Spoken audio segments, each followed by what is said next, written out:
Assalamualaikum warahmatullahi wabarakatuh.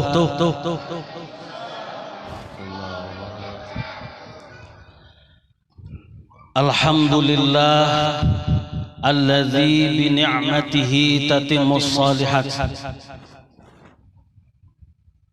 wa bi fadlihi tatanazzalul khairat wal barakat wa bi taufiqihi tatahaqqaqul maqasid wal ghayat. Asyhadu an la ilaha illallah wahdahu la syarika lah wa asyhadu anna sayyidana Muhammadan abduhu wa rasuluhu la nabiyya ba'dah. Allahumma salli wa sallim wa barik ala sayyidina Muhammad wa ala alihi wa sahbihi al-mujahidin at-tahirin, amma ba'du. Qala Allah subhanahu wa ta'ala fi kitabihil aziz wa huwa asdaqul qailin wa'mur ahlaka bis shalah wastabir 'alaiha la nas'aluka rizqa nahnu narzuquka wal 'aqibatu littaqwa. Wa qala an-nabiy sallallahu alaihi wa alihi wasallam awwalu ma yuhasabu bihil 'abdu yaumal qiyamah as-shalah. Idza saluhat saluha sairu amalihi wa idza fasadat fasada sairu amalihi aw kama qala. Wa qala an-nabiy sallallahu alaihi wasallam aidan sallu kama raaitumuni usalli. Sadaqallahul azim wa sadaqa rasuluhu al-habibul karim wa nahnu ala dzalika minasy syahidin. Allahumma ij'alna minal ladzina yastami'una al-qaul fayattabi'una ahsanah. Amin Allahumma amin. Yang ulun muliakan dan ulun hormati para alim ulama, tuan-tuan guru yang berhadir dalam kesempatan yang berbahagia ini, yang tidak bisa ulun sebutkan satu persatu namanya, akan tetapi hal tersebut tidak mengurangi rasa ta'zim dan hormat ulun kepada pian-pian seberataan. Tokoh masyarakat, bapak-bapak, remaja, remaji, ibu-ibu, mustami'in wal mustami'at wal hadirin wal hadirat, rahimani wa rahimakumullah. Pertama-tama dan yang paling utama, mari kita panjatkan dan haturkan rasa syukur kita kehadirat Allah subhanahu wa ta'ala yang telah memperkumpulkan kita di tempat yang mulia ini, di majlis yang agung ini, yaitu majlis amal, majlis sholawat, majlis ilmu, yang mana oleh Rasulullah sallallahu alaihi wasallam ini disebut dengan sebutan taman surga. Mudah-mudahan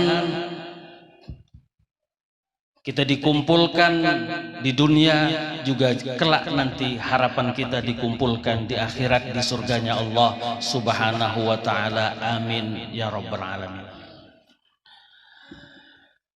Selanjutnya sholawat dan salam. Mari sama-sama kita alamatkan, kita adreskan, kita tujukan kepada junjungan kita, juru penyelamat kita, yaitu Sayyiduna Muhammadun sallallahu alaihi wasallam dengan lafaz Allahumma sholli ala Sayyidina Muhammad wa ala alihi wa sahbihi ajma'in. Disebutkan dalam sebuah riwayat hadis,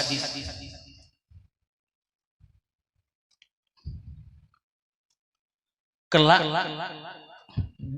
ketika di hari kiamat ada 3 kelompok yang Allah izinkan untuk memberikan syafaat, untuk memberikan pertolongan kepada hamba-hambanya, kepada umat-umatnya, yaitu yang pertama para anbiya. Yang pertama para anbiya, para nabi. Nah, kita hidup tidak di zaman nabi. Kalau sahabat wajar kalau mereka kenal dengan nabi karena mereka memang ketemu dengan nabi. Ya. Karena mereka ketemu, karena mereka jumpa, makanya mereka itu dinamakan sahabat. Sampai-sampai untuk mendapatkan titel ataupun nama sahabat, lah ada nangguring, nabi lewat, nah sahabat tuh. Lah amunnya kita nih, lah ada nangguring, lah guru lewat, murid tuh lah bisa kada ya lah, nah, bisa kada. Amun sahabat tadi lah guring nih, nabi lewat, sahabat tuh, ya.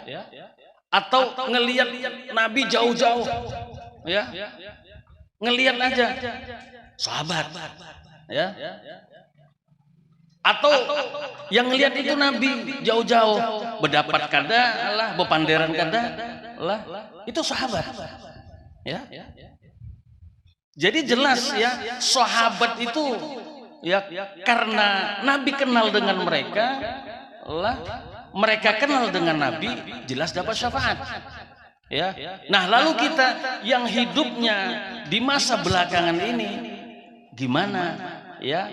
Supaya Nabi itu kenal sama kita, supaya Nabi itu tahu sama kita, dengan harapan kita dapat syafaat. Kita itu nasaruan lah, biar datang terlambat lah dibuncuk sana tuh nang ampun rumah pinando lah jauh-jauh, oh si anu ya kemari lalu dikiau ya dipanggil ya, lalu duduk di ruangan utama betatai awan guru ya, makanannya kelas VIP. Nah itu karena kenal dengan siapa yang punya acara ya.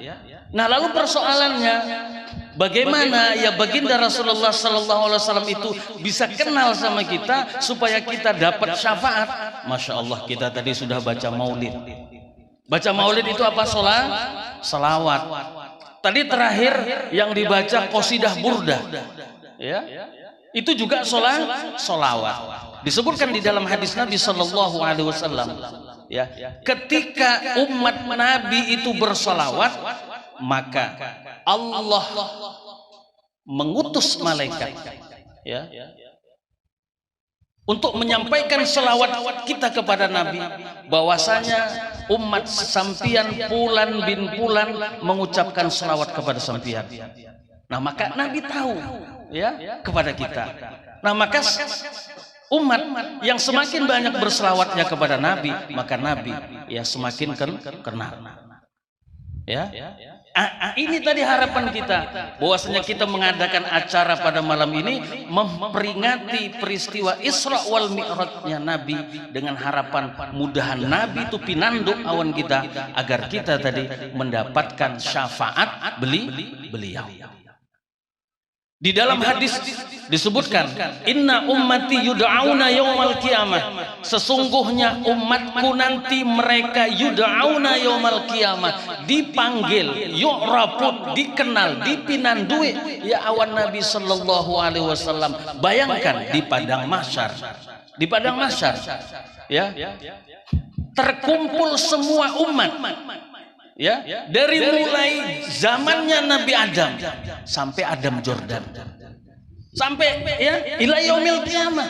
Bayangin, begitu banyaknya orang, tidak bisa kita bayangkan ya, kita menyaksikan langsung, nggak usah ya yang di padang mahsyar ya lah 2 tahun atau 3 tahun yang silam ya, kita terlibat di dalamnya, kita ada di situ, berada di tengah-tengah ya mereka pada waktu acara ya peringatan haul ya abah urus sekumpul. Bagaimana umatnya, manusia umat Islam membludak ya, ribuan bahkan jutaan lah nang laki lah tapi sawan bini lah kada sadar lagi ya lah, padahal tadi bulik apa nanti bepingkutan kalinya lapas lain nang ya, lain nang dijapek kalinya bini orang lah. Padahal tadi pegangan, rupanya yang dipegang itu bukan istrinya ya, orang tua kehilangan anaknya, anak kehilangannya orang tuanya ya, itu saking banyaknya ya. Jadi ketika tadi ya istri kehilangan suami, suami kehilangan istri, orang tua kehilangan anaknya, kenal nggak kita di tengah orang yang begitu banyaknya? Nggak kenal lah. Oh, bajunya tadi istriku warna pink, banyak ya perempuan-perempuan lain yang pakai ya warna pink. Baju putih, banyak perempuan-perempuan lain yang berpakaian ya putih. Nah tentunya tidak terbayang ya di benak kita ya, bagaimana ya banyaknya umat manusia, berjubelnya umat manusia pada waktu ya padang mahsyar. Nah di situ ya Nabi mencari umatnya, ingin memberikan syafaat. Bagaimana Nabi itu bisa kenal sama kita, bisa tahu sama kita. Nah makanya disebutkan di dalam hadis, inna ummati yud'auna yaumal qiyamah gurran muhajjalin ya. Jadi kalau dari kerumunan umat manusia itu ada nanti orang-orang yang mukanya bercahaya, tangannya bercahaya, kakinya bercahaya. Nah mereka itulah ya orang-orang yang ya umat ya Nabi. Dari sekian ya banyak umat manusia, mereka itulah ya umat Nabi. Kenapa muka mereka bercahaya? Kenapa tangan mereka bercahaya? Kenapa kaki mereka bercahaya? Itu min asaril wudu, karena bekas wudu yang mereka lakukan di waktu hidup di dunia. Sebelum sholat mereka berwudu, basuh muka lah dilebihkan basuhannya daripada batasan yang wajib lah. Basuh tangan dilebihkan daripada batasan yang wajib. Basuh kaki ya dilebihkan daripada batasan yang wajib. Nah ini akan menjadi cahaya. Nah sehingga baginda Rasulullah SAW tahu bahwasanya kita ini adalah umatnya. Nah, makanya tadi berselawat ya, artinya apa? Orang yang menjalankan syariat ya baginda Rasulullah lah, itu ada pertanda di dirinya kelak di hari kiamat ya, dia adalah bagian daripada umat Rasul ya. Nah jadi ya pertama anbiya, nah kemudian yang kedua ulama, nah yang ketiga yaitu ya orang-orang yang mati syahid lah. Nah bapak-bapak ya hadirin jamaah rahimani wa rahimakumullah, mau lama apa mau sebentar? Ya terserah ulun nah ya ulun nang pander ya lah. Pokoknya kalau sudah selesai nah berarti, kalau sudah habis kan lagi nah berarti habis kita tuh lah. Baik, malam ini kita ngapain? Ya, acara peringatan Isra wal Mi'raj. Kalau mau cerita tentang Isra wal Mi'raj dari awal sampai akhir ya Dari mulai perjalanannya, kemudian naik pulang, ya, ketemu dengan Allah, ya, itu pian lah, rancak disuruh mendengar ya lah. Nah, jadi ulun ini ya sedikit aja ya mengupas tentang apa kado, ya, yang diberikan Allah Subhanahu wa Ta'ala kepada Nabi kita di malam Isra wal Mi'rajnya baginda kita sallallahu alaihi wasallam. Ada 3 kado, ya, ada 3 kado yang Allah berikan kepada Nabi kita di malam Nabi di Mi'rajkan. Insya Allah kalau cukup waktunya, ya, kita bahas semuanya 1, 2, 3. Kalau nggak cukup tahun depan lagi sambungannya, ya. Kalau nggak cukup tahun depan lagi, bah itu jar ya meminta di kiau pulang jar. Tasarah ya. Jadi apa? Kado yang pertama yang Allah ya berikan kepada baginda Rasulullah sallallahu alaihi wasallam, yaitu u'tiya Rasulullah sallallahu alaihi wasallam as-shalawatil khams. Jadi di malam ya di mi'rajkannya baginda Nabi lah, di malam di Isra dan mi'rajkannya baginda Nabi, Allah memberikan kado ya kepada Nabi, yaitu sholat 5 waktu dalam sehari semalam. Jadi ini bukan tanggung-tanggung, ini sholat ini sesuatu yang sangat luar biasa. Kalau kewajiban-kewajiban yang lain cukup Allah memerintahkan malaikat Jibril sampaikan kepada Nabi Muhammad, Nabi kita menyampaikan kepada umatnya diwajibkan ini selesai. Tapi khusus yang namanya sholat itu dijemput langsung. Nabi ketemu dengan Allah langsung lah untuk menerima kewajiban sholat. Makanya sholat ini dalam pandangan agama menempati posisi yang terpenting. Coba kita lihat, ya, dalam rukun Islam setelah syahadat itu apa? Sholat. Artinya ini apa? Artinya sholat itu menempati posisi yang sangat penting, ya, di dalam agama. Dan sholat yang 5 waktu ini menjadi keistimewaan bagi Nabi dan juga bagi umatnya. Kenapa demikian? Karena kalau Nabi tempo dulu itu sholatnya itu 1 waktu aja. Berapa kali? 1 kali. Ya, kalau Nabi Adam sholatnya apa? Subuh aja. Nabi Adam tuh dulu sholatnya subuh aja. Ya, jadi kalau ada umat Nabi kita, ya, yang sholatnya subuh aja, berarti umatnya Nabi siapa? Nabi Adam. Ya, kalau ada umat Islam yang sholatnya subuh aja, itu berarti yang dia ikut Nabi Adam. Sedangkan dia umat Nabi Muhammad. Ya, tapi kira-kira ya Allah pinangalih dulu bang lah ada tuh nah orangnya nih lah subuh sembahyang lah kemudian maghrib ada, iyalah. Nang kebanyakan tuh apa? Maghrib sembahyang karena rame, subuh ada. Ya Allah. Apalagi di komplek-komplek. Kalau di sini nggak ada. Di komplek-komplek, masya Allah lah kaum, ya. Kita di sini di Martapura, alhamdulillah, itu biasanya paling lambat 15 menit ya sebelum subuh itu masjid-masjid langgar-langgar sudah ya ada terdengar ya baca ayat yang dibuka, yang disetel radio Al-Karomah. Nggak ada yang komplain tuh, nggak ada yang marah itu. Ya, karena memang sudah ya lumrah di tempat kita sini.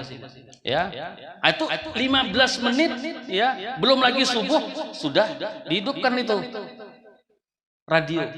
Kemudian azan. Ya, azan. Habis azan sholat sunat fajar. Kemudian baca wirid. ya Hayyu ya Qayyum la ilaha illa anta la ilaha illallah al-malikul haqqul mubin. Ya tengok di belakang belum ada juga orangnya. Barangkali nanti ya kalau dengar ya qomat datang ya. Habis qomat ya tengok nggak ada juga. Lah barangkali nanti kalau sudah dengar takbiratul ihram Allahu akbar datang. Ya, kalinya sampai salam assalamualaikum warahmatullah, assalamualaikum warahmatullah, melihat ke kanan, melihat ke kiri, ya ke kiri, tahu-tahu ya yang terdengar suara ngeong. Rupanya kucing jamaahnya. Ya masya Allah. Tapi di sini nggak ada ya. Kalau subuh rame, ya. Kalau subuh rame. Jam 7, jam 8 hanyar mati lampu pelatar. Ya, amun di kampung-kampung lah jam 7 jam 8 ya hanyar mati ya lampu pelatar lah disamborong berarti ini kan subuh nih ya lah amun di komplek tuh pandangan yang biasa ya pandangan yang biasa itu itu susahnya itu. Jadi kalau Nabi Adam dulu sholatnya apa subuh aja, kalau Nabi Daud sholatnya apa zuhur aja ya, Nabi Daud sholatnya zuhur aja.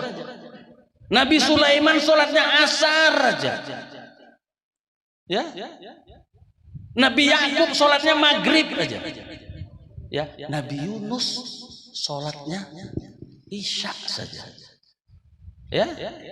Nah, kelima sholat ini terkumpul kepada Nabi kita. Nah, jadi persoalannya kalau ada umat ya Nabi kita Muhammad sallallahu alaihi wasallam bersubuh kada, lah berjuhur kada, berasar kada, kira-kira ini kada hilang kalau sandalnya kada hilang. Ya kada hilang kalau lah. Wajar ya. Guru tuh menembak benar aja. Mana sandal sih tadi jar. Malah kada hilang kalau kira-kira lah.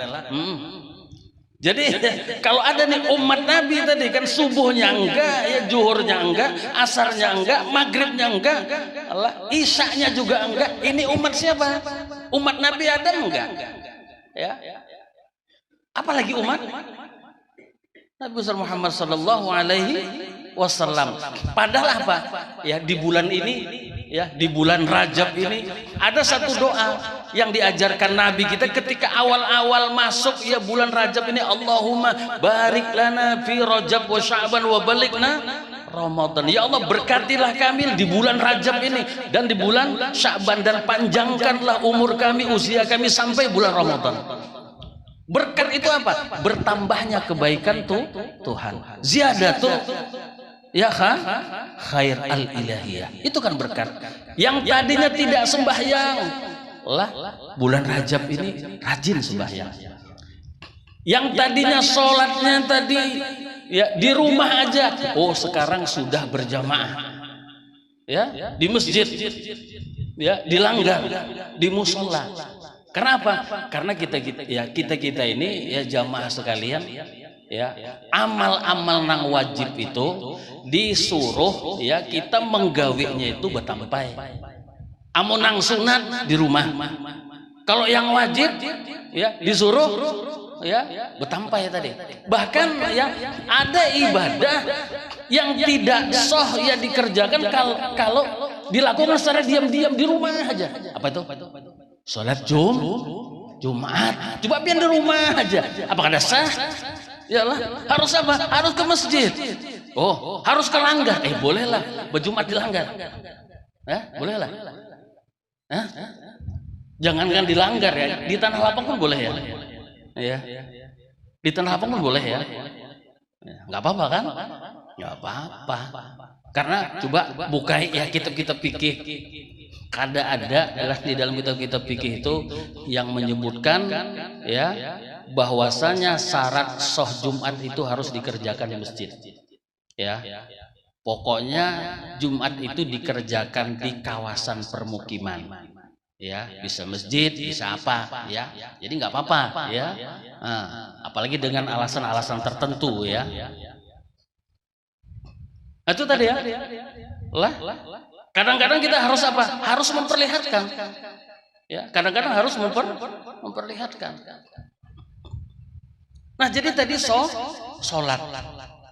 sholat lima waktu. Jadi kita disuruh ya berdoa ya oleh Nabi ketika bulan Rajab ini, berikan keberkatan. Yang tadinya sholatnya kurang bagus, dibagusi. Ya, maka bulan Rajab ini sebenarnya momentum untuk memperbaiki ibadah, lebih-lebih lagi secara khusus tadi adalah sholat. Yang tadinya jarang sedekah, ya bulan ini sudah mulai bersedekah. Apalagi nanti sampai bulan Ramadan. Sudah mulai nanti hari Jumat paling tidak ketika celengan lewat diisi. Jangan celengan lewat dicelengin aja.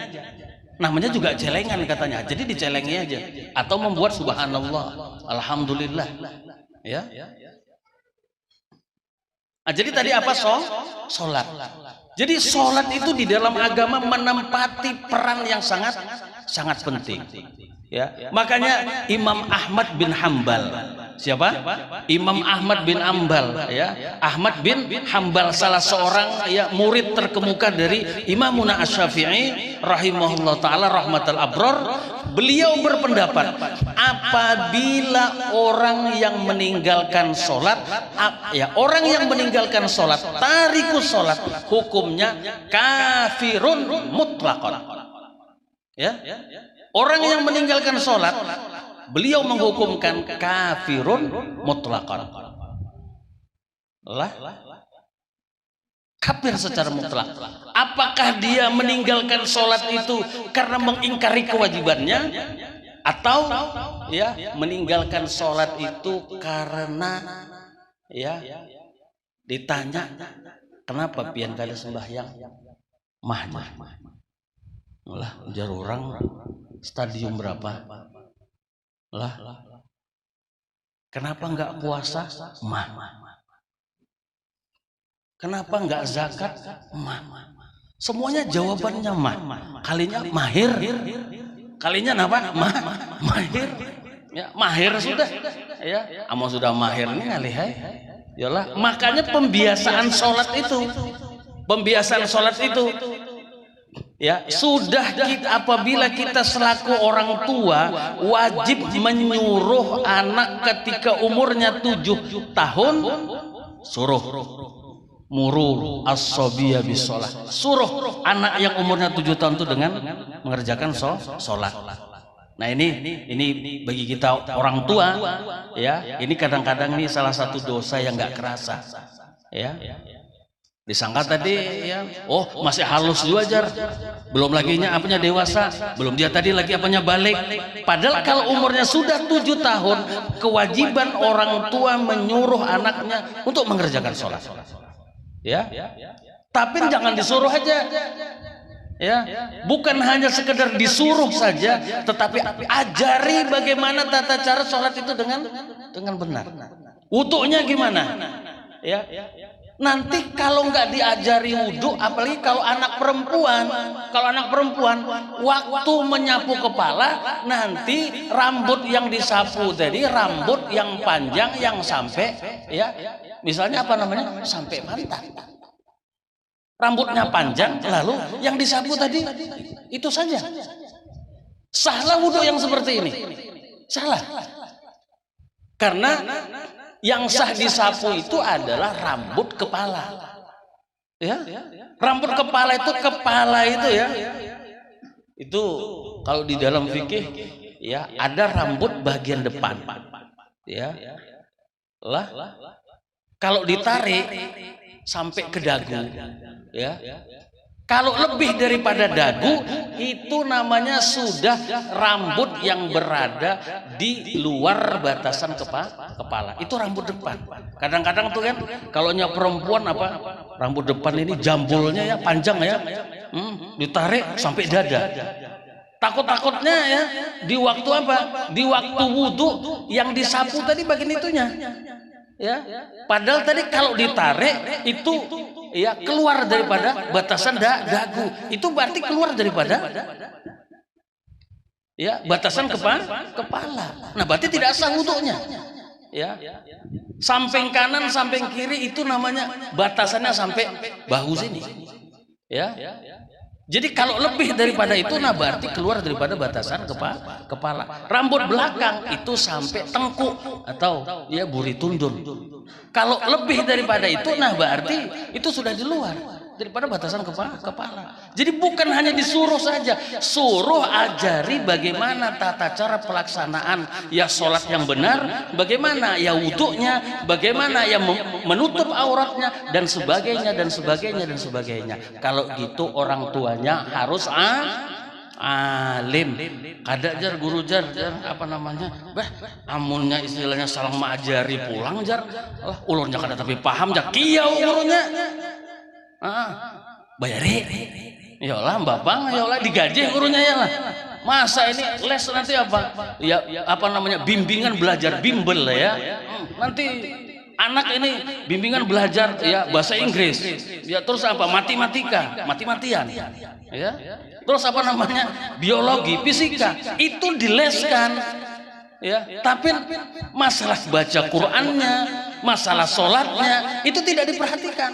Padahal ini nanti yang membacakan Al-Quran, yang membacakan Yasin ketika kita sudah terbujur kaku ya di hadapannya, yaitu pada waktu meninggal. Itu kewajiban orang tua ya.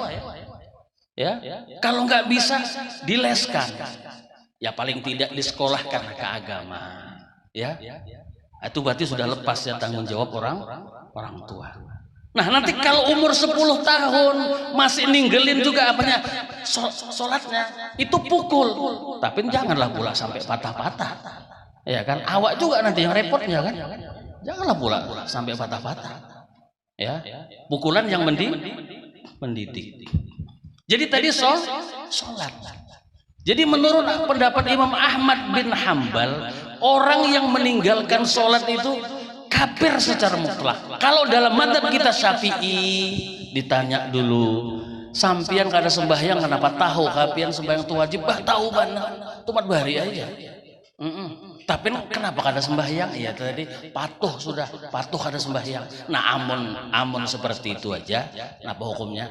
Itu hukumnya dosa besar kalau dia masih mengakui kewajiban sembahyang. Tapi itu lah wajib diqodho. Berapa tahun ya yang seperti itu, berapa tahun? Karena kehitungan aja ya banyak benar. Nah itu wajib diqodho. Makanya nanti kalaunya sholat tarawih, kalau menurut pendapat sebagian ulama ya, sebagian ulama mengatakan apa? Orang yang masih banyak qodhoan lalu dia mengerjakan sholat sunat, bukan sekedar hukumnya haram saja, tetapi tidak sah sholatnya. Bukailah awal-awal kitab Fathul Mu'in ya, jilid 1 tuh nah. Ya. Khilafan li Zarkasi katanya. Kalau menurut Imam Zarkasi, hukumnya tadi di samping haram kada sah. Kita ini banyak bisian qodhoan, ya Allah, tapi apa? Tapi rajin ngerjain sholat sunat. Ya, itu di samping haram, ya, hukumnya kada sah sembahyangnya. Menurut Imam Zarkasi. Tapi kalau menurut kebanyakan ulama haram. Kenapa? Karena dia salah dalam menggunakan waktu. Harusnya yang wajib ya, itu dulu yang didahulukan. Yang wajib itu didahulukan dulu, qodho dulu. Makanya nanti kalau masuk bulan Ramadan, sholat tarawih, ya kalaunya seorang masih banyak qodhoan subuh, ya, amun misalnya sholat tarawih juga umpat misalnya di mana, ya dilanggar di masjid, ya, jangan tarawih. Kenapa? Niatnya qodhoan sholat subuh. Karena kalau biar menggawe apanya sholat sunat tarawih itu hukumnya haram. Karena qodhoannya banyak benar ya. Masih berapa tahun? Ya. Berapa tahun? Belum lagi tadi ya ketika kita mengerjakan sholat itu pas enggak sholatnya? Belum lagi itu ya. Kapan kita itu mengerjakan sholat yang memang tahu tata cara pelaksanaan sholat itu dengan baik, ya, nggak usah jauh-jauh, buka aja dalam kitab Syarah Sittin Mas'alah, Itu apa kata ulama? Man sholla jahilan bi kaifiyatil wudu was shalah fa sholatuhu batilatun. Orang yang sholat tapi dia tidak tahu bagaimana tata cara wudu, di muka itu basuhnya dari mana ke mana, mana batasan muka, mana panjang muka, mana lebar muka, tangan dari mana ke mana, ya, kemudian kepala, ya, yang dibasuh itu apakah semuanya atau tidak, ya, kemudian kaki dari mana ke mana, ya, tidak tahu dia tata cara pelaksanaan wudhu itu bagaimana, tidak tahu pelaksanaan sholat itu bagaimana, maka apa kata ulama? Pas sholatuhu batilatuh, sholatnya batil, sholatnya nggak sah, ya, sholatnya itu tidak sah. Jadi harus apa? Ya harus, ya, mengerjakan sholat itu memang didasari dengan ilmu. Jadi kalau misalnya tadi kebutuhan bulan Ramadan, ya, imam sholat apa? Imamnya sholat tarawih. Lalu kita selaku makmum niatnya qodoan subuh, boleh aja. Boleh aja. Bolehlah belain itu jangan Bapak. Imam tarawih seorang qodoan subuh, ya, bolehlah. Boleh ataupun sah makmum lah yang fardu lah mengikut, ya, imam yang mengerjakan sholat sunat atau sebaliknya, boleh-boleh aja kalau dilihat dari segi, ya, sholat berjamaah lah. Imamnya menggawi sholat sunat, makmumnya apa? Sholat fardu lah. Apa hukumnya? Boleh, sah. Atau sebaliknya, ya, imamnya tadi sholat fardu atau tadi imamnya sholat sunat, kemudian makmumnya sholat fardu atau sebaliknya, boleh. Ya, contoh misalnya kita ini sembahyang, sudah sembahyang zuhur tadi di rumah, iyalah, kemudian pulang kemana? Ke masjid. Ada nih rombongan hanya datang lah hendak yang menggawi, ya, sembahyang zuhur. Nah kemudian ya seorang tadi, bagus ini seorang ini iadah aja, ya, iadah. Padahal tadi sudah sholat, nah kemudian sholat lagi zuhur, ini namanya sholat i'adah. Lalu diminta jadi imam, maju jadi imam, itu bagi kita sholatnya sholat sunat karena i'adah. Makmum nang di belakang sholat fardu karena itu merupakan zuhur, ya, yang masuk waktunya yang sedang mereka kerjakan, nggak apa-apa, ya. Nah itu tadi cara mensiasatinya. Berarti amunnya sebulanan nih, imam tarawih seorang mengqadha subuh lah, sebulanan lah berapa subuh tuh? Berapa subuh? Tergantung tarawihnya. Tergantung tarawihnya. Amunnya istilahnya kalau nang 20 tuh berarti berapa? 20 kali 30 berapa? 600 tuh parak setahun lah. Parak setahun ya lah. Amun yang 8 Bang Jar. Bolehlah yang 8 Jar. Bolehlah. Jangankan 8 ya. Takriratus sadidah aqallu, ya, minimal sholat tarawih itu rakatan 2 rakaat. Tapi ini 4 waulun jangan dipakai di sinilah. Karena ujar guru semalam jar apa? Lah boleh aja tuh sholat tarawih itu 2 rakaat. Nah jadi 5 menit tuntungan kita. Jangan ya Allah, itu sekadar apa namanya menyebutkannya aja. Kalau di sini sudah biasa apa namanya 20 ya 20 ya kan. Yang 8 ya silahkan juga. Ya. Minimalnya berapa? 2 rakaat minimalnya. Ya. Jadi kalikan aja kalau misalnya tadi 20 kali 30 600 parak setahun itu nah. Ya lah, setahun kan 360 misalnya. Lah, parak setahun itu dapatnya qodoan subuh. Karena kalau misalnya kita pun ada qodoan lalu menggawi nang sunat, maka ini hukumnya haram. Kira-kira mana ganalnya, dosanya kah pahalanya kah? Kira-kira ganal dosanya ya Allah, bapang haram, ini pang pahalanya pahala sunat. Banyaklah kita ya yang terpelampang nih nah, banyak. Ini pondokan nih nah misalnya. Ini lah bulan Maulid misalnya. Mau kesana kemari konser. Kesana kemari konser kan bapang istilahnya. Buat apanya? Grup Maulid nih. Sekolah parai. Alasan apa? Ya Maulid kesana kemari. Sekolah itu hukumnya wajib. Ya Allah, nang kita bemahmulitan ini nah, amunnya isinya seorang tuh kada umpat, orang tetap jalan aja. Banyak aja apa namanya yang lain. Kenapa seorang umpat? Nah itu namanya lah melapas nang ganal, mengacak nang halus. Amun anak mengacak juga kacak nang ganal. Gitu kalau. Jadi apa tadi? Sholat. Ya, sholat. Jadi sholat itu harus didasari dengan apa? Dengan ilmu. Orang yang meninggalkan sholat bukan orang yang tidak sholat saja. Coba, ya, dipahami kata-katanya. Ya, orang yang yang meninggalkan sholat bukan orang yang tidak sholat saja. Kalau orang yang tidak sholat itu sudah jelas. Ya, dia meninggalkan sholat. Tapi ya, orang yang meninggalkan sholat bisa juga orang yang sholat. Ya seperti yang dikatakan tadi, sholat tetapi ikut-ikutan. Dan bahkan ini terjadi di zaman Rasulullah SAW yang terkenal dengan hadisul musi'i sholat tahu. Ketika ada datang ya seorang sahabat, tidak disebutkan namanya, menjaga kode etik dan jurnalistik. Tidak disebutkan namanya. Ada datang masuk ke Masjid Nabawi. Ketika masuk ke Masjid Nabawi, rupanya tanpa menengok ke sana kemari dia sholat. Allahu Akbar. Dia sholat.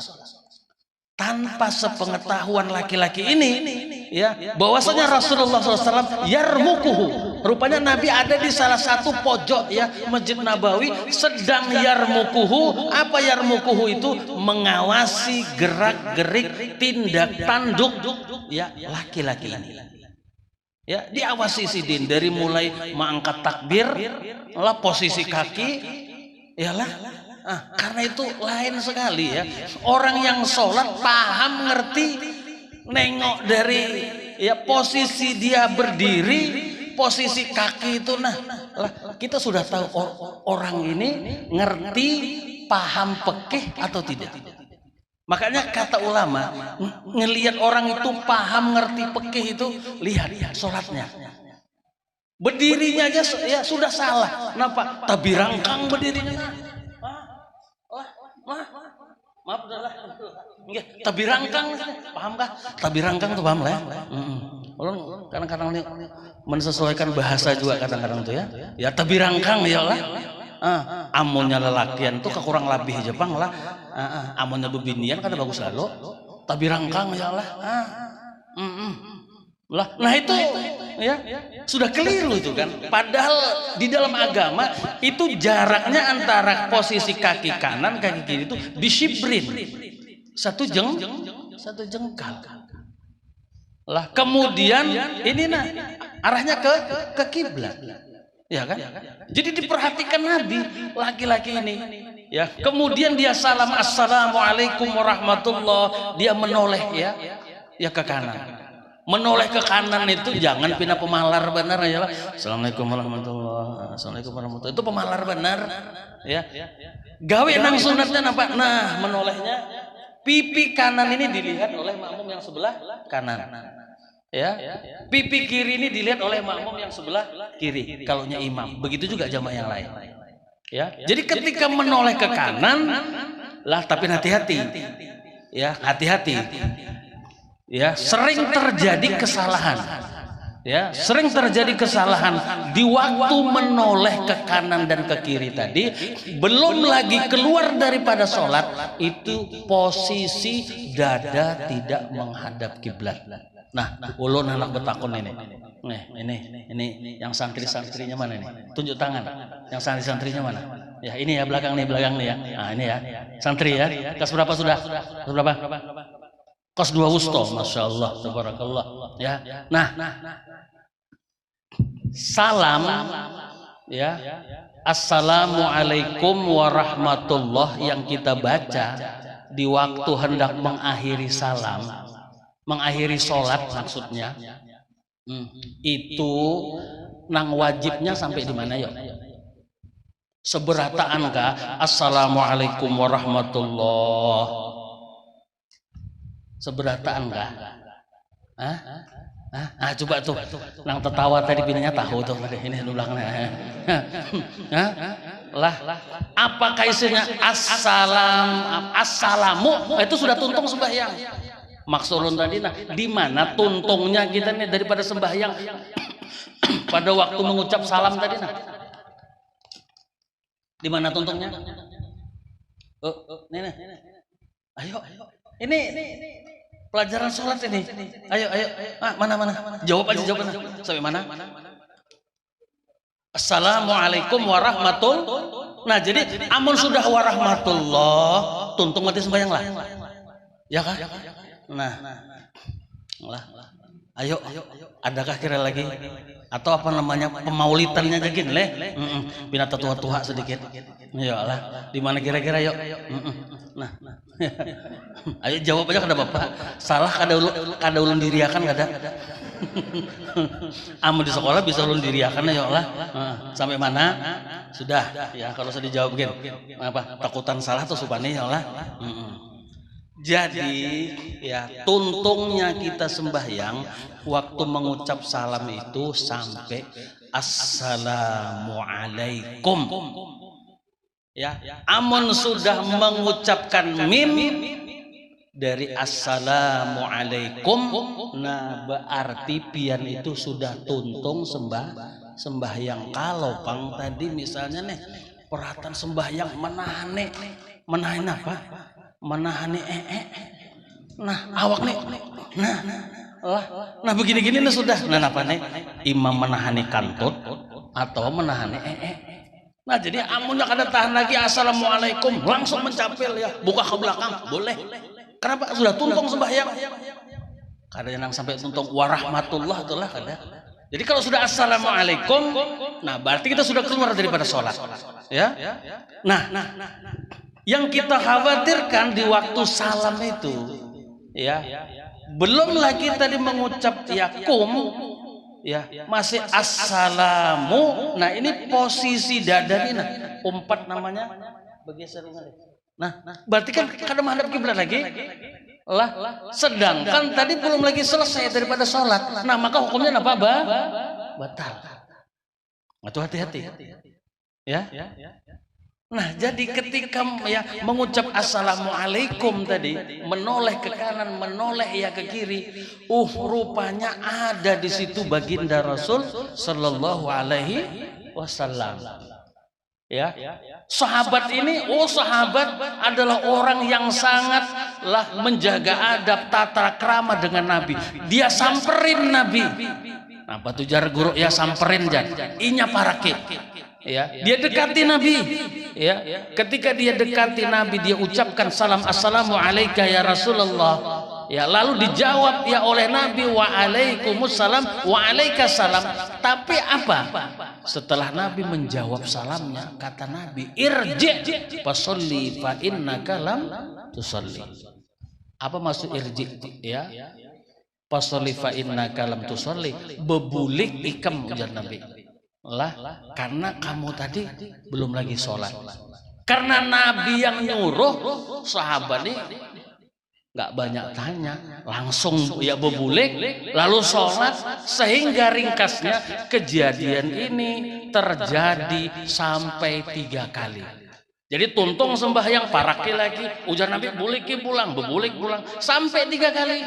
Ketika sudah selesai yang ketiga, didekatinya lagi Nabi, dia berikan salam kepada Nabi, lalu Nabi jawab. Nah setelah itu tetap sama kata Nabi, irji fasolli fa innaka lam tusolli.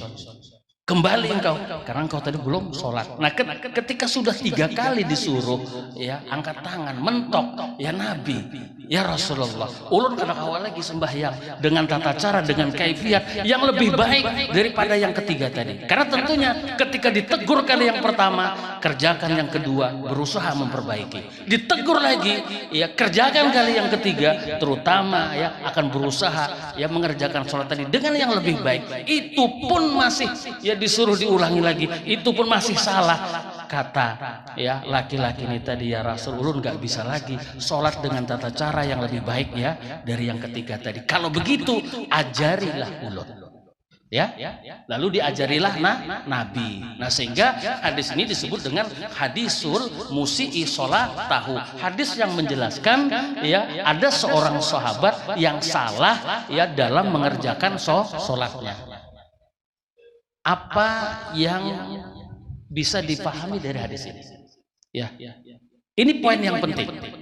Ya, apa yang bisa dipahami dari hadis ini? Yaitu apa? Ibadahnya orang jahil. Nah ini, ibadahnya orang yang nggak ngerti ya tentang tata cara ibadah. Ibadahnya orang yang jahil, orang yang nggak ngerti, maka ibadahnya itu tidak sah. Walaupun ikhlas, Kenapa? Karena kalau bicara ikhlas, ya, bicara khusyuk, ya, bicara ikhlas, bicara khusyuk, sahabat ini ikhlasnya tidak diragukan lagi. Nah sehingga Nabi katakan apa? Andainya kalian ini punya harta ya sebesar gunung Uhud dan itu diumpamakan ya emas ya, lalu kalian impakkan di jalan Allah Subhanahu wa taala ya untuk bantu pondok pesantren, bangun masjid, bangun musola, bangun majelis taklim, bangun Islamic Center ya, madrasah, pondok pesantren dan yang lain-lainnya, membantu ini dan itu belum ada apa-apanya kata Nabi dengan setengah mud yang diimpakkan ya sahabat. Nah, itu dahsyatnya ya keikhlasan ya sahabat. Nah, sehingga tidak bisa ya ibadahnya itu dibandingkan. Tapi itu pun ya tidak cukup ternyata. Ikhlas ya tidak cukup. Harus ngerti tata cara pelaksanaan sholat ibadah itu seperti apa. Ya, nah jadi pekihnya itu nggak bisa ditinggal-tinggal. Ya. Pekihnya itu nggak bisa ditinggal. Kenapa? Karena ilmu yang wajib kita pelajari ini ada 3. Terus apa lanjut? Ampeh guru caranya. Terus apa lanjut? Hah? Oh sampai subuh lah. Masya Allah. Nah ngelawan ini naranya. Ya. Baik. Ilmu yang wajib dipelajari itu ada 3. Ya. Sebagaimana ini masyhur ya disebutkan di dalam hadis Jibril ya, sebagaimana masyhur disebutkan di dalam hadis Jibril. Lalu hadis Jibril ini ada disyarahkan oleh ya Habib ya bin Smith itu ya dalam satu kitabnya syarah hadis Jibril ya. Jadi di dalam hadis Jibril itu intinya ya ilmu nang wajib dipelajari itu pertama tentang Islam ya, yaitu tadi lah Jibril bertakon apa itu Islam, apa itu iman, apa itu ihsan ya. Lalu Islam itu apa? Islam itu ya fikih tadi ya.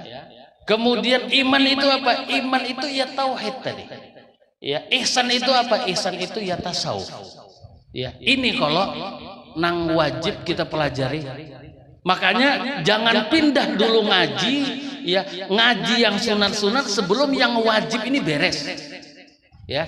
Nah lalu sekarang pertanyaan begini, amun kita hendak mengaji fikih lah, mengaji tentang Islam, mengaji tentang fikih lah, amun dikaji seberataan kada kawa kitab fikih ya sing banyak kan kitabnya lah. Nah lalu sekarang yang menjadi persoalan batasan yang mengaji ilmu fikih itu sampai di mana?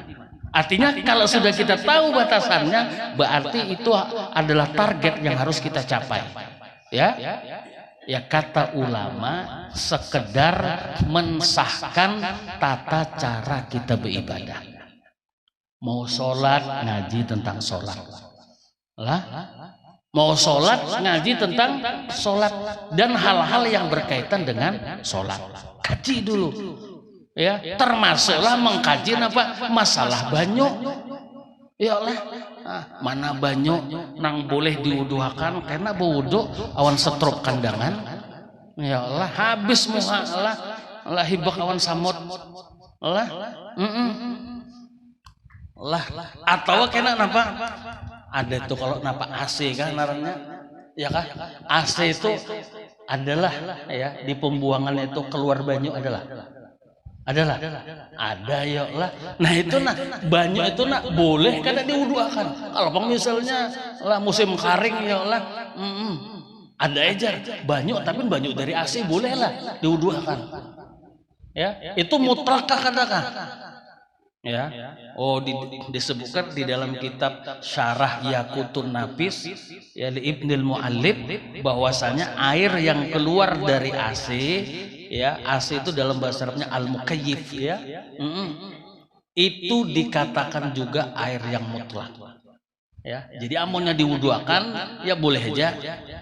Boleh aja, sahaja, tapi jangan diminum. Ya Allah, boleh aja. Kalau misalkan ada banyak orang lain toh. Jadi hukumnya itu mutlak. Baik, itu dipidang ya, dipidang apa namanya? Ya, fikihnya. Jadi karena wajib pian ya mengkaji sampai ya hal-hal yang mendalam, apalagi sampai karena apa namanya? Jadi kodi, jadi kaji ini kaji itu kada wajib. Pokoknya tadi hanya yang wajib mengkaji fikih mensahkan ya sekedar ibadah nang kita gawe. Nah ini kena ya parak ya bulan Ramadan ya, tapi alhamdulillah di tempat kita nih majelis taklimnya jalan. Harus ngaji apa? Harus dikaji bagaimana tata cara pelaksanaan puasa Ramadan. Mau nanti haji ya kaji ya masalah haji dan seterusnya. Ya. Nah kemudian yang kedua ya apa? Iman ya tauhid. Mana batasan wajibnya? Batasan wajibnya itu ya kita mengenal ya sifat yang wajib bagi Allah, sifat yang harus bagi Allah, sifat yang mustahil ya bagi Allah. Nah begitu juga bagi Rasul. Lah kada wajib ya lebih daripada itu hukumnya fardu kifayah. Tapi nang wajib-wajibnya tadi ya mengenal yang wajib ya bagi Allah, mengenal ya yang mustahil bagi Allah, mengenal yang ya harus bagi Allah, dan begitu juga bagi Nabi, itulah nang wajibnya. Jadi kada wajib sampai istilahnya mengetahui apa namanya aliran-aliran ataupun firqah-firqah atau kena kawa lah nang istilahnya sampai kalau ada misalnya aliran-aliran sempalan namanya ya. Aliran sempalan nang apa namanya nang mujassimah macam-macam menolak itu, nah itu hukumnya fardu kifayah ya, tapi harus ada ya harus ada karena ini aliran ini apa namanya bahaya ini ya, masalah ini bahaya sampai bahari itu nah ada kisah kan kada ada kisah ya. Ini ceritanya ya kisahnya terjadi di zaman ya Imam Abu Hanifah. Imam Abu Hanifah itu narannya Nu'man bin Sabit. Waktu Sidin perhatian masih halus saja. Lah Sidin ini bisian guru narannya Hamad. Lah bisian guru narannya Hamad. Nah lalu di zaman itu ada seseorang yang disebut dengan ad-dahri. Apa itu ad-dahri? Kalau bahasa sekarang ateis ya. Orang yang kada percaya ya awan adanya Tuhan. Jadi ad-dahri ini lah sudah mengalahkan lah semua ya ulama nang harat-harat ya Allah nang apa namanya serbannya ganal-ganal lah bajunya lebar-lebar habis kalah ya seberataan ya berdebat dengan si Dahri ini tadi. Ya, nah lalu bertakun awan raja, adakah lagi di sini tuan gurunya, alim ulamanya? Ada, siapa? Seikong lagi, narannya Hamad. Lah, imbahnya itu apa? Oh kalau begitu hadirkan, aku mau berdebat dengannya. Ya, tentang masalah ketuhanan. Ya lah, imbahnya itu apa? Sang raja mengiau si Hamad. Lah ini ya. sampian ya diajak debat, ya diajak debat oleh si Dahri, ya sekarang pian ini haruslah menerima ya tantangan debat ya yang dilakukan ya di publik, ya live streaming misalnya pulang ya oleh amunnya masa sekarang nih lah, ya kawat disaksikan oleh banyak orang, mau kada mau pian harus, ya karena apa? Karena amun sempat ya pian kada, nah berarti seolah-olah kena ajaran ketauhidan ini keliru, salah, dan dia yang benar, ya imbahnya itu nampak, imbahnya itu singkatnya lah disanggupi, cumanya aku minta ya waktu 1 hari, jadi besok ya silahkan aja siapkan besok ya jadwal debat di Masjid Al-Karomah. Nah, misalnya, yolah, lalu apa? Lalu di keesokan harinya, ya bosnya si Hamad nih hendak ya berdebat, Abu Hanifah nang halus tadi datang, yolah, meti peguruan pinata ungut sidin. Lalu Imam Abu Hanifah betakun, ini sampian ini kenapa jar pinata ungut nih? Ada napa? Lalu ujar Hamad, aku diajak debat oleh si Dahri lah hari ini nah, cumannya tadi malam aku ada ya temimpi dengan mimpi ya sesuatu yang sangat luar biasa. Jadi aku melihat ada satu kampung yang subur, ya subur, tanam-tanamannya tumbuh ya dengan subur. Nah lalu ada seekor babi yang muncul dari sudut kampung memakan semua tanaman tadi, sehingga habis, tertinggal satu batang pohon yang tersisa, itu pun dedaunan dan ranting-rantingnya habis jadi makannya oleh si babi tadi, ya. Dan lalu dari batang pohon itu tiba-tiba keluar seekor harimau, ya. Kemudian harimau itu menerkam dan membinasakan babi itu. Lalu Abu Hanifah kecil, ya Abu Hanifah kecil lah nanya sama gurunya sebagai ta'adduban, wahai guruku, boleh enggak ya kalau seandainya ulun mentakwilkan arti mimpi sampian itu, ya. Lalu kata sang guru, silahkan, monggo silahkan takwilkan. Lalu kata Imam Abu Hanifah, mimpi sampian itu merupakan kabar gembira ya bagi kita. Lah gurunya kaget, kok bisa begitu? Ya, kok bisa begitu? Ya. Lalu Abu Hanifah mentakwilkan itu, nah kampung yang piang lihat ya tanamannya, tumbuhannya subur-subur, itu adalah gambaran daripada agama Islam. Ya. Nah lalu batang pohon yang masih tersisa satu batang, nah itu gambaran bahwasanya tinggal sampian aja nang belum lagi dikalahkan debat oleh si Dahri.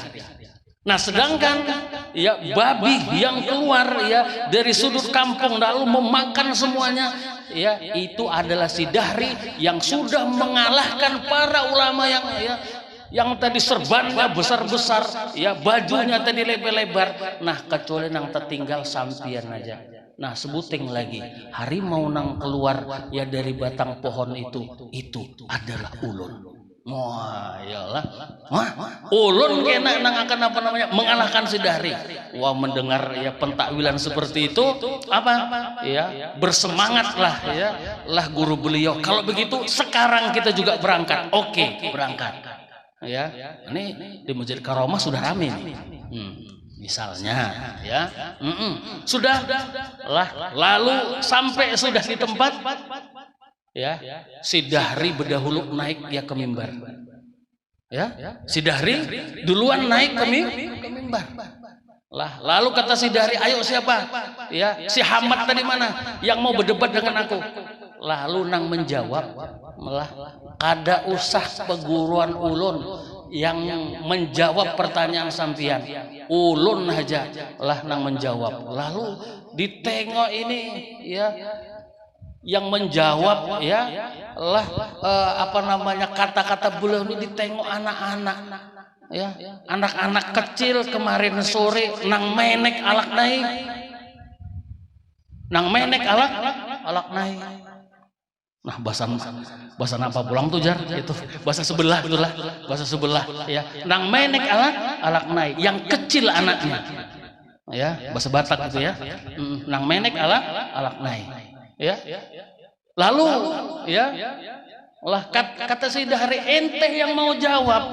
Ya, anak kecil, anak kemarin sore, sedangkan ya ulama-ulama yang besar serbannya sudah semuanya aku kalahkan. Masa ente yang jawab? Nah, lalu apa jawabannya ya Imam Abu Hanifah? Oh, kalau masalah ilmu tidak panjang ya, tidak dipandang lah tua mudanya, kecil tidaknya, berpangkat ataupun orang biasa. Allah memberikan ilmu kepada siapa yang Allah kehendaki.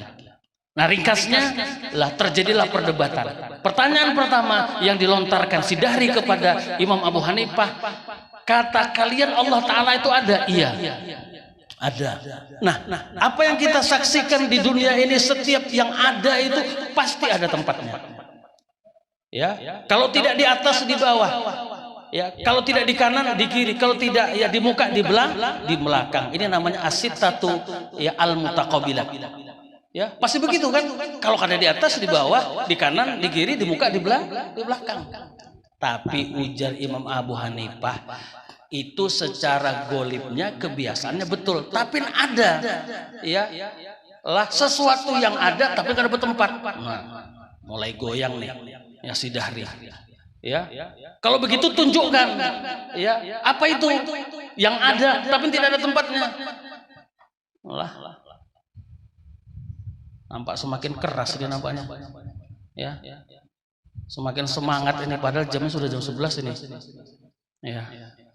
Ya, semakin keras saja ini berarti ya. Bisa lama lagi nih, baru apa nih? Ya, gimana nih? Hentikan sampai di sini aja ceritanya. Ya. Padahal kita belum sampai poinnya tadi ya. Apa namanya? Masih satu aja tadi ya. Masih satu aja. Teruskan sedikit ya. Dikit aja lagi ya. Ya. Lalu kata si Dahri, ya tunjukkan. Ya, lalu kata Imam Abu Hanifah, di jiwa sampian itu ada enggak ruh? Oh, ada. Buktinya kita hidup, bisa bergerak, bisa berjalan, bisa berkata-kata. Nah, lalu ujar Abu Hanifah, di mana andakan ruh itu di awak pian? Temandam si Dahri. Ya, si Dahri temandam. Ileh ada-adanya di mana aja? Di tangan kah? Di betis kah? Di parut kah? Di kepala kah? Di mana? Ya, itu contoh nyata ya yang bisa kita tangkap ya lah dengan akal. Ada sesuatu yang ada tapi kada bertempat. Ya. Jadi tidak mesti setiap yang ada itu bertempat. Makanya Allah itu tidak ya di alam dan juga tidak di luar alam. Makanya ketika kita beriman dengan Allah, itu menghilangkan kata-kata mata, aina. Kapan Allah itu? Di mana Allah itu? Bagaimana Allah itu? Karena Allah itu tidak bisa dibagaimana. Tuhan itu tidak bisa dibagaimanakan. Begini dan begitu. Kalau bisa dibagaimanakan, tuh bukan Tuhan, Tuhan tuh. Tuhan tuh. Ya, lain Tuhan.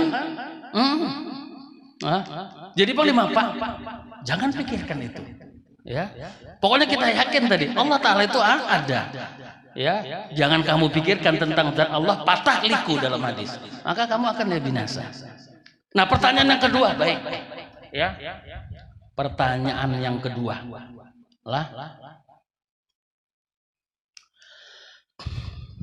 setiap sesuatu itu pasti ada awal, ada akhirnya. Ya. Nah, kenapa kalian mengatakan Allah itu tidak berawal dan tidak berakhir? Lalu ujar Imam Abu Hanifah, oh ada sesuatu itu yang tidak berawal dan tidak berakhir. Apa contohnya? Nina, jari yang 5. Mana awal ibu jari, mana akhir? Ya, kelingking.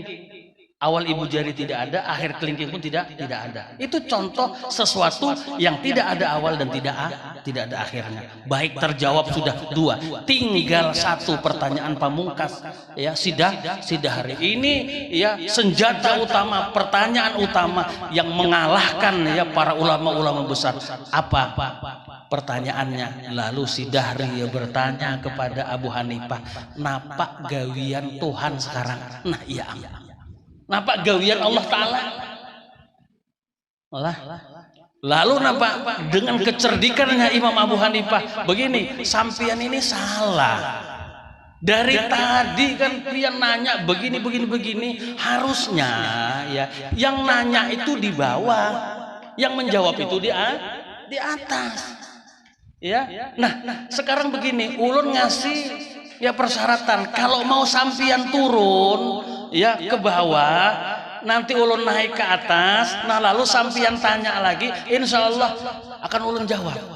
Akhirnya apa? Sidahri tadi ya setuju dengan persyaratan yang dibuat ya oleh Abu Hanifah. Akhirnya dari tadi turun daripada mimbar, duduk ke bawah, kemudian Abu Hanifah kecil tadi naik ke atas mimbar, mungkin nih pun ya nggak sampai harus ditambah bangku lagi, baru bisa nongol badannya, baru bisa nongol kepalanya. Nah lalu ketika itu ya Abu Hanifah tadi nanya. Nah sekarang kita sudah ya berpindah posisi ya.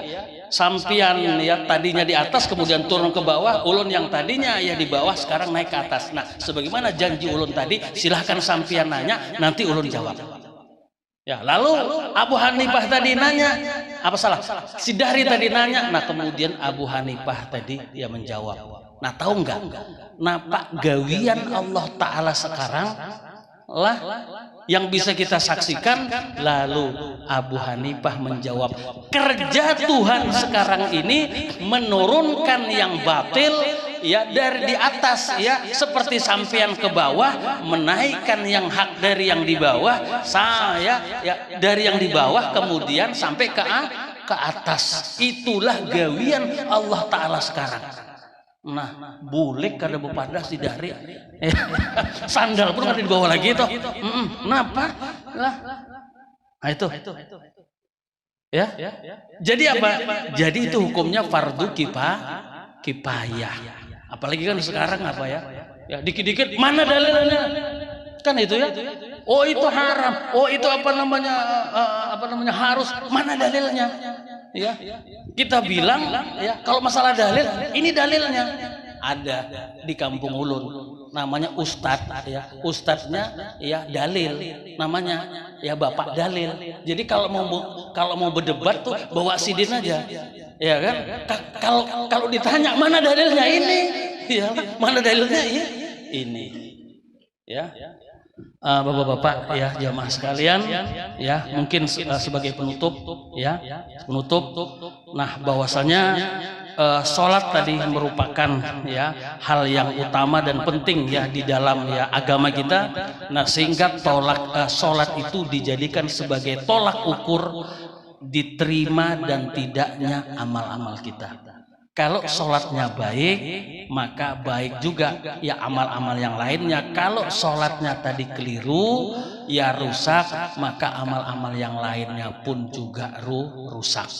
Nah, kesimpulannya lah kita di dalam ibadah sholat itu lah ada beberapa tempat yang dianjurkan kita khusyuk paling tidak di tempat itu, sebagaimana yang disebutkan di dalam kitab Takriratus Sadidah, yaitu pada waktu kita membaca wajjahtu wajhiyah. Jadi diusahakan selain takbiratul ihram ya kita harus khusyuk di situ. Nah pada waktu membaca wajjahtu wajhiyah di sini kita usahakan kita khusyuk ya, mengingat ya Allah Subhanahu wa Ta'ala. Itu yang pertama. Nah kemudian yang kedua apa ya, pada waktu membaca iyyaka na'budu wa iyyaka nasta'in ya, pada waktu membaca itu kita usahakan benar-benar ya khusyuk mengingat ya Allah Subhanahu wa taala. Nah, kemudian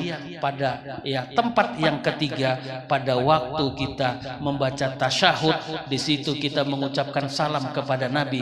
Assalamu alayka ayyuhan nabiyyu wa rahmatullah. Ya. Sebenarnya ulun ya ingin membahas ini secara panjang lebar ya, tetapi karena mengingat waktunya ya sudah larut malam ya, tapi poinnya aja coba kita lihat di situ. Assalamu alayka itu kap itu nah, itu kan kap itu khitab, artinya alaika itu nah ada orangnya. Yoklah amunnya sahabat bujur assalamu alayka, nabinya di hadapan. Amunnya wali-wali bang, apa mereka tadi bermimpi bertemu dengan Rasulullah, jadi pernah ya bisa membayangkan assalamu alayka, memusyahadahkan Nabi itu pada waktu mengucap salam itu ya bisa bagi mereka. Nah, bagi orang yang pernah mengerjakan haji paling tidak umroh lah, ada nanti jadwal ziarah ya ke kuburan Nabi. Ketika dia membaca assalamu alayka, dia bisa hadirkan saat itu dia berada di hadapan kuburan Nabi lah, dia bayangkan itu ya, maka assalamu alayka bagi mereka ya mudah. Tapi kalau macam kita ini orang-orang awam, sahabat enggak, wali enggak, paling welak ya kan lah umroh pun belum, haji apalagi lah. Nah, lalu bagaimana kita assalamu alayka ya, assalamu alayka membayangkan Nabi, maka ya di sini paling tidak kita mengenal sifat-sifat Nabi. Makanya kita baca apa? Kita baca syama'il, kita baca sejarah Nabi. Assalamu alayka ya Allah, ya sampaikan salamku ya kepada Nabi kita Muhammad. Assalamu alayka, Nabi yang aku beri salam nih adalah Nabi yang lam yahtalim, yang tidak pernah mimpi basah. Nabi yang aku beri salam ini adalah Nabi yang tak pernah menguap ya. Nabi yang aku beri salam ini adalah Nabi yang tidak pernah seekor lalat pun hinggap di tubuhnya, di pakaiannya. Nah, jadi bayangkan ya, ingatkan ya sifat-sifat Nabi ya pada waktu itu, karena lafaznya assalamu alayka ayyuhan nabiyyu wa rahmatullahi wa barakatuh. Mudah-mudahan ada manfaatnya. Ulun minta halal minta ridho, awan pian ya berataan kalau ada hal-hal yang kurang berkenan, baik itu disengaja ataupun tidak ya. Mudah-mudahan kita, orang tua kita, kaum muslimin muslimat, jiran tetangga kita, orang-orang yang berbuat baik kepada kita, dan orang-orang yang ya mengorbankan jiwa tenaganya untuk ya syiar agama Allah, dipeliharakan dari berbagai macam bala musibah, bencana, penyakit, bala baik yang turun daripada langit ataupun yang keluar daripada ya bumi, dengan harapan kita bisa istiqomah dalam ilmu dan amal ya, dan agar semoga itu semua mengantarkan kita kepada husnul khatimah ala tilkan niyah wa ala kulli niyatin sholihah wa ila hadratin nabi Muhammadin sallallahu alaihi wasallam. Al-Fatihah. La ilaha illallah wallahu akbar. Bismillahirrahmanirrahim. Qul a'udzu birabbil falaq min syarri ma khalaq wa min syarri ghasiqin idza waqab wa min syarri في العقد من شر حاسد إذا حسد. لا إله إلا الله والله أكبر. بسم الله الرحمن الرحيم. قل أعوذ برب الناس ملك الناس إله الناس من شر الوسواس الخناس الذي يوسوس في صدور الناس من الجنة والناس.